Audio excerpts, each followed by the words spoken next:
Welcome back to the deep dive. Whether you are prepping for a big meeting or maybe just grabbing a coffee on your commute or, just bringing your insanely curious mind to the table today, you are exactly where you need to be. Yeah, we have a remarkably fascinating manuscript in front of us today. We really do. It is titled Glocal Mission, Global Vision, Local Expression. Right.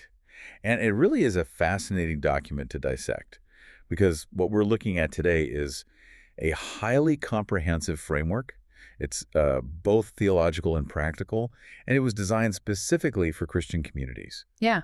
You can almost think of it as a detailed blueprint for how local congregations are instructed to think about their ultimate purpose and really their function in the wider world. And right out of the gate, we should make something very clear to you, the listener. Right. We are stepping into this text strictly as your guides. Exactly. We are here to explore the intriguing ideas, the historical patterns, and the broader arguments that are laid out in this manuscript.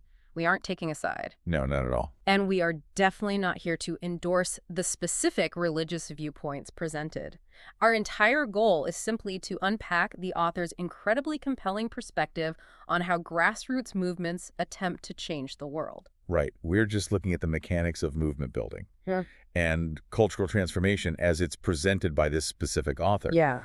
And honestly, the mechanics outlined here are thought-provoking for anyone. Regardless of your background, if you are interested in how hyper-local actions can supposedly ripple out into massive global impact, there's a lot to chew on here. Okay, let's unpack this. Because the core premise of this entire text is essentially a massive disruptor to how we usually think about influence. Oh, absolutely. The author argues that the future of massive global impact actually does not start on a brightly lit stage. It doesn't start in a viral social media campaign, and it certainly doesn't start in a corporate strategy room. Right.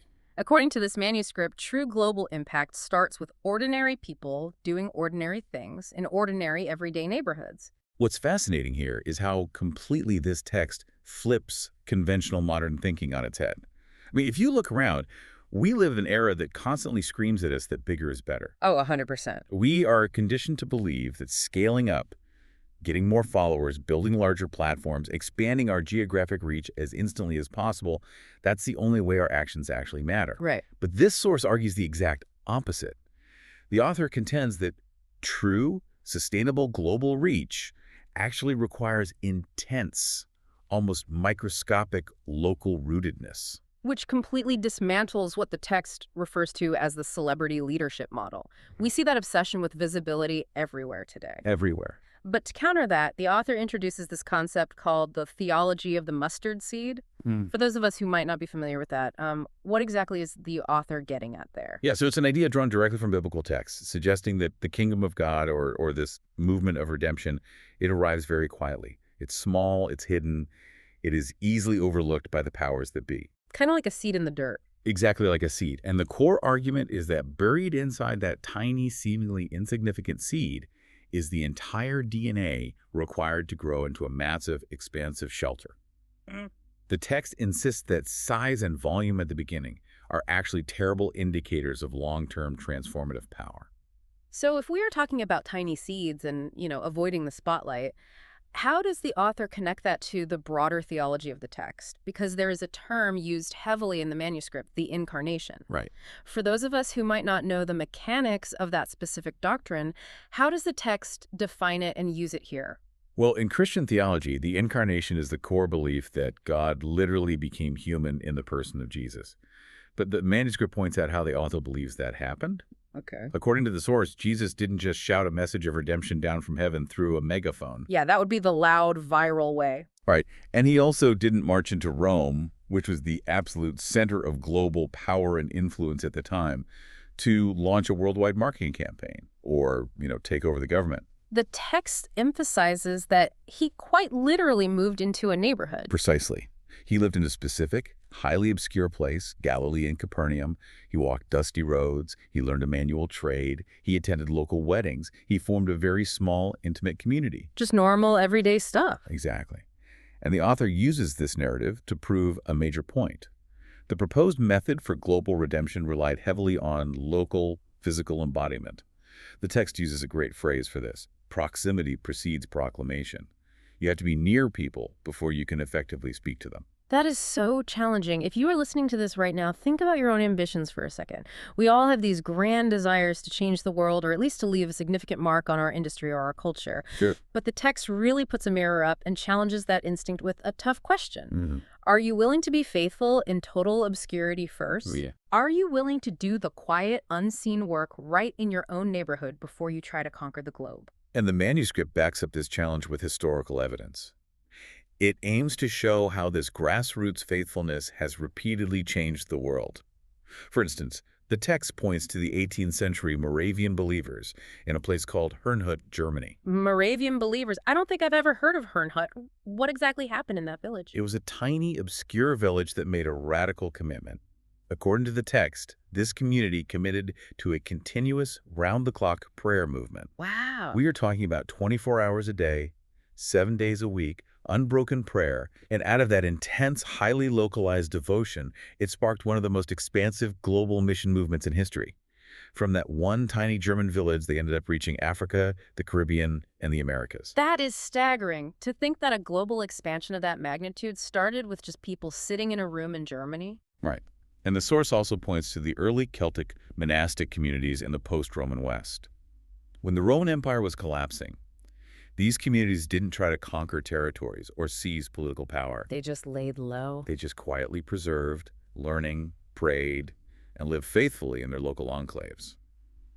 The ultimate takeaway from the author here is that true historical influence is merely a byproduct of local homeliness.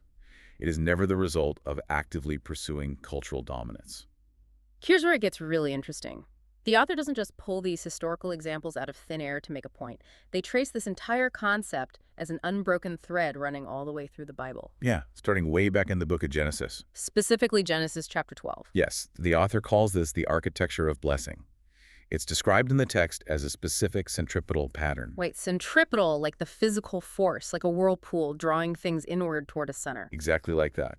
The argument is that God doesn't start by addressing the whole globe all at once. The pattern draws inward first. God calls one single man, Abraham. Okay?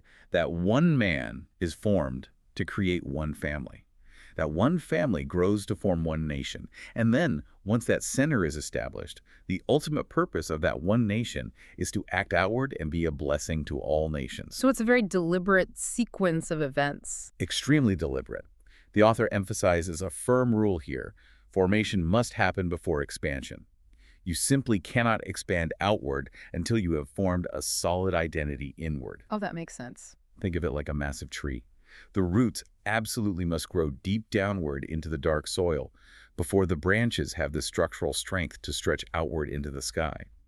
If you skip that hidden formation stage, the text argues your expansion will be fragile, hollow, and ultimately collapse.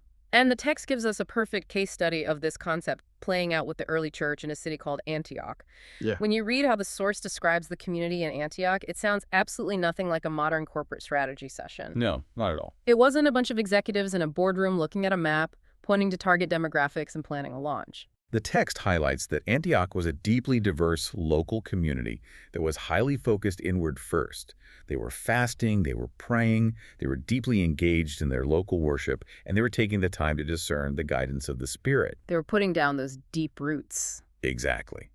It was only out of that intense local formation that they ultimately sent out the missionaries, Paul and Barnabas.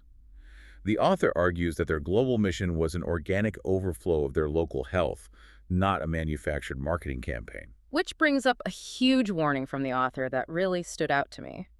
The text strongly warns against what it calls spectator Christianity. Right, that's a big critique. It's this critique of the modern tendency to just sit in a building and consume religious content like you're watching a movie or a TED Talk. To follow this Antioch model, the author says a healthy community has to act like a greenhouse. The greenhouse analogy is very intentional. A greenhouse is a safe, highly structured environment designed for growth. The text argues that a local community should be a place where an individual's spiritual gifts are identified, cultivated, and practiced safely before they are ever deployed out into the wider, harsher world. We've talked a lot about the why this intense local rootedness and forming a strong internal identity, but that leads to a really natural tension. It does. If a community is so deeply rooted in its own core beliefs, how do they actually engage with the wider culture around them? How does the text suggest they stay relevant to their neighbors without losing that core identity they just spent so much time forming? If we connect this to the bigger picture, the author provides a very clear, almost foundational rule for navigating this exact tension. Translate, don't transform. Translate, don't transform. That is such a striking way to phrase it. What does that actually look like in practice? It's a crucial distinction in the text between form and essence. The author argues that the form of the message can, and absolutely should, vary. Okay, so like what kind of forms? So things like musical styles, architectural design, the daily language you use, or the cultural metaphors you employ, that is all the form. That must adapt to whatever the local culture is. Right. However, the core doctrines, the actual theological truth, that is the essence, and the author insists that it remains entirely immutable. You change the packaging, but never the product. The text actually provides some amazing historical case studies to illustrate this tension. The first one features the Apostle Paul in Athens, found in the book of Acts chapter 17. This is a great example. Yeah, Paul walks into this deeply philosophical, highly pagan Greek city, but instead of just standing on a street corner and yelling at them in Hebrew, he actually paid close attention to their specific culture. Yes, the manuscript notes that Paul quoted their own Greek poets back to them. He even pointed out a local altar they had built and dedicated to the unknown God. He used their own stuff. He used that pre-existing cultural artifact as a conversational bridge to communicate his truth. He didn't abandon his underlying theology for a single second, but he translated it perfectly into their cultural language so it could be understood. And to show what happens when you get this wrong, the manuscript contrasts that ancient success with a much more modern historical example, 19th century missionary work in China. Right. The text points out that early European missionaries often failed miserably. They failed because they tried to impose European forms onto the Chinese people. The text notes that these early missionaries insisted on European hymnody and European architectural styles for their buildings. Which makes no sense in that context. Unsurprisingly, this completely alienated the local populations. To the locals, it didn't feel like a spiritual message. It felt like a foreign cultural invasion. But the text notes that things shifted dramatically with a later group called the China Inland Mission. Yes, the China Inland Mission took a radically different approach to the exact same region. They learned the complex local dialects. They wore traditional local dress instead of European suits. Huge difference. Most importantly, they intentionally empowered local Chinese leaders rather than keeping all the control in European hands. They changed the form completely to match the local context. And according to the source, this contextualization led to exponential, sustainable growth. They proved you could adapt to the culture without compromising the essence of the message. Okay, we've explored a massive theological framework, and we've looked at historical examples from Germany to Antioch to China. But how does a regular person, someone listening right now who lives in a modern apartment complex or suburban subdivision, actually apply this? Does the text give a practical how-to for the modern era? It does. The author introduces a highly actionable concept called neighborhood mission mapping. It is a systematic approach to moving, as the author puts it, from the pews to the pavement. It outlined how to turn abstract global vision into concrete local action. So if I'm a listener wanting to apply this, how does the author suggest I actually map my neighborhood without looking like I'm just snooping on my neighbors? Well, the very first step the text outlines is prayerful observation. And this isn't just glancing out your living room window. The text instructs people to physically walk their neighborhoods with intentionality. What are they looking for exactly? You are looking for gathering places. Mm-hmm. Where do people naturally congregate? Is it a local park, specific coffee shop, a community center? You are also looking for needs hotspots. Like areas with obvious problems. Yeah, areas where there is visible brokenness, poverty, or isolation. But crucially, the author says you must also look for areas of resilience.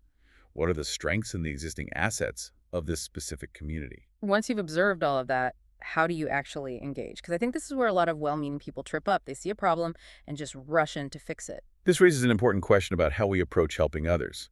And the text explicitly warns against that savior complex. The next phase is what the author calls listening as love. Listening as love. The hard rule here is ask first, act later. You have to engage with both formal leaders, like school principals and local shopkeepers, and informal influencers in the neighborhood. You can't just guess what they need. Exactly. The text argues that you absolutely cannot impose preconceived solutions onto a community. Listening isn't just gathering data for a spreadsheet. The author views the act of listening itself as a form of relational ministry. And that leads right into the final phase, which the text calls integrating gifts. This is where you look at what the community actually told you they need, and you match it with the specific skills and resources your local group already has. Right.